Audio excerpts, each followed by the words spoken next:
بسم اللہ الرحمن الرحیم۔ حضرت ابو ہریرہ رضی اللہ تعالی عنہ سے روایت ہے کہ رسول اللہ صلی اللہ علیہ وسلم نے ارشاد فرمایا، اپنے ایمان کو تازہ کرتے رہا کرو۔ عرض کیا گیا، یا رسول اللہ، ہم اپنے ایمان کو کس طرح تازہ کریں؟ ارشاد فرمایا، لا الہ الا اللہ کہتے رہا کرو۔ حضرت جابر بن عبداللہ رضی اللہ تعالی عنہ فرماتے ہیں کہ میں رسول اللہ صلی اللہ علیہ وسلم کو یہ ارشاد فرماتے ہوئے سنا، تمام اذکار میں سب سے افضل ذکر لا الہ الا اللہ اور تمام دعاؤں میں سب سے افضل دعا الحمدللہ ہے۔ حضرت ابو ہریرہ رضی اللہ تعالی عنہ فرماتے ہیں کہ رسول اللہ صلی اللہ تعالی علیہ وسلم نے فرمایا، جب کوئی بندہ دل کے اخلاص کے ساتھ لا الہ الا اللہ کہتا ہے تو اس کلمے کے لیے یقینی طور پر آسمان کے دروازے کھول دیے جاتے ہیں، یہاں تک کہ یہ کلمہ سیدھے عرش تک پہنچتا ہے، یعنی فوراً قبول ہوتا ہے، بشرطے کہ کلمہ کہنے والا کبیرہ گناہوں سے بچتا ہو۔ حضرت عمر رضی اللہ تعالی عنہ سے روایت ہے کہ نبی کریم صلی اللہ علیہ وسلم نے فرمایا، خطاب کے بیٹے جاؤ، لوگوں میں یہ اعلان کر دو کہ جنت میں صرف ایمان والے ہی داخل ہوں گے۔ حضرت مقداد بن اسود رضی اللہ تعالی عنہ فرماتے ہیں کہ نبی کریم صلی اللہ علیہ وسلم کو یہ ارشاد فرماتے ہوئے سنا ہے کہ روئے زمین پر کسی شہر، گاؤں، صحرا کا کوئی خیمہ ایسا باقی نہیں رہے گا جہاں اللہ تعالی اسلام کے کلمے کو داخل نہ فرما دے۔ ماننے والے کو کلمہ والا بنا کر عزت دیں گے، نہ ماننے والے کو ذلیل فرما دیں گے، پھر وہ مسلمان کے ماتحت بن کر رہیں گے۔ حضرت امام رضی اللہ تعالی عنہ سے روایت ہے کہ ایک شخص نے رسول اللہ صلی اللہ علیہ وسلم سے سوال کیا کہ ایمان کیا ہے؟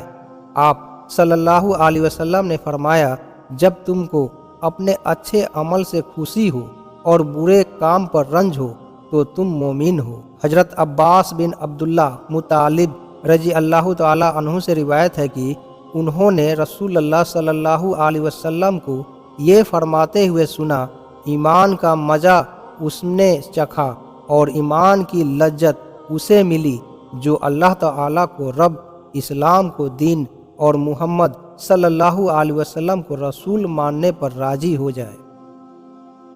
حضرت اوبامہ رضی اللہ تعالی عنہ سے روایت ہے کہ رسول اللہ صلی اللہ علیہ وسلم نے فرمایا، جس شخص نے اللہ تعالی ہی کے لیے کسی سے محبت کی اور اسی کے لیے ہی دشمنی کی اور اس کو دیا، اللہ تعالی ہی کے لیے دیا، اور جس کو نہیں دیا، اللہ تعالی ہی کے لیے نہیں دیا، تو اس نے ایمان کی تکمیل کر لی۔ حضرت انس بن مالک رضی اللہ تعالی عنہ سے روایت ہے کہ نبی کریم صلی اللہ علیہ وسلم نے فرمایا، جس شخص نے مجھے دیکھا اور مجھ پر ایمان لایا اس کو تو ایک بار مبارکباد، اور جس نے مجھے نہیں دیکھا اور پھر مجھ پر ایمان لایا اس کو 7 بار مبارکباد۔ حضرت انس بن مالک رضی اللہ تعالی عنہ بیان کرتے ہیں کہ رسول اللہ صلی اللہ علیہ وسلم نے فرمایا، مجھے تمنا ہے کہ اپنے بھائیوں سے ملتا۔ صحابہ نے عرض کیا کہ ہم آپ کے بھائی نہیں ہیں؟ آپ صلی اللہ علیہ وسلم نے فرمایا، تم تو میرے صحابہ ہو اور میرے بھائی وہ لوگ ہیں جو مجھے دیکھے بغیر مجھ پر ایمان لائیں گے۔ حضرت عمر بن خطاب رضی اللہ تعالی عنہ سے روایت ہے کہ رسول اللہ صلی اللہ علیہ وسلم نے فرمایا، اگر تم اللہ تعالی پر اس طرح توکل کرنے لگو جیسا کہ توکل کا حق ہے تو تمہیں اس طرح روزی دی جائے گی جس طرح پرندوں کو روزی دی جاتی ہے، وہ صبح خالی پیٹ نکلتے ہیں اور شام بھرے پیٹ واپس ہوتے ہیں۔ حضرت ابو امامہ رضی اللہ تعالی عنہ فرماتے ہیں کہ رسول اللہ صلی اللہ علیہ وسلم کے صحابہ نے ایک دن آپ صلی اللہ علیہ وسلم کے سامنے دنیا کا ذکر کیا تو رسول اللہ صلی اللہ علیہ وسلم نے فرمایا، غور سے سنو، دھیان دو، یقیناً سادگی ایمان کا حصہ ہے۔ حضرت عبداللہ بن عمر و بن عاص رضی اللہ تعالی عنہ سے روایت ہے کہ رسول اللہ صلی اللہ علیہ وسلم نے ارشاد فرمایا، ایمان تمہارے دلوں میں اسی طرح پرانا اور کمزور ہو جاتا ہے جس طرح کپڑا پرانا ہو جاتا ہے، لہٰذا اللہ تعالیٰ سے دعا کیا کرو کہ وہ تمہارے دل میں ایمان کو تازہ رکھے۔ حضرت ابو ہریرہ رضی اللہ تعالی عنہ نبی کریم صلی اللہ علیہ وسلم کا ارشاد نقل فرماتے ہیں، لا الہ الا اللہ کی گواہی کثرت سے دیتے رہا کرو، اس سے پہلے کہ ایسا وقت آئے کہ تم اس کلمے کو موت یا بیماری وغیرہ کی وجہ سے نہ کہہ سکو۔ حضرت ابو ہریرہ رضی اللہ تعالی عنہ فرماتے ہیں کہ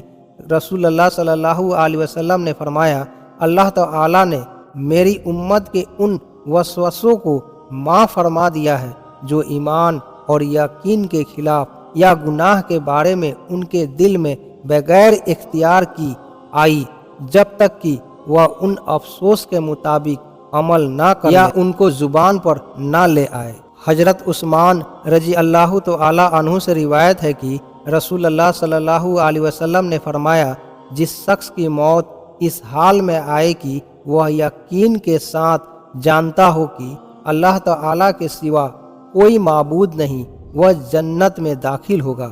حضرت معاذ بن جبل رضی اللہ تعالی عنہ سے روایت ہے کہ نبی کریم صلی اللہ تعالی علیہ وسلم نے فرمایا، جس شخص کی بھی اس حال میں موت آئے کہ وہ پکے دل سے گواہی دیتا ہو کہ اللہ تعالیٰ کے سوا کوئی معبود نہیں اور میں اللہ کا رسول ہوں، تو اللہ تعالیٰ اس کے ضرور مغفرت فرما دیں گے۔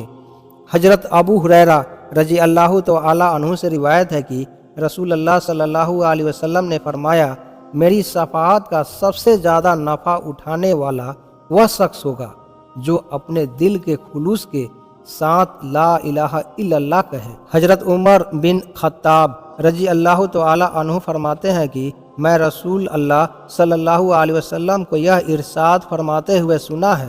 میں ایک ایسا کلمہ جانتا ہوں جسے کوئی بندہ بھی دل سے حق سمجھ کے پڑھے اور اس حالت پر اس کی موت آئے تو اللہ تعالیٰ اس پر ضرور جہنم کی آگ حرام فرما دیں گے۔ وہ کلمہ لا الہ الا اللہ ہے۔ رسول اللہ صلی اللہ علیہ وسلم نے فرمایا، جب کھانا سامنے رکھ دیا جائے اور نماز کی اقامت ہو تو پہلے کھانا کھا لو۔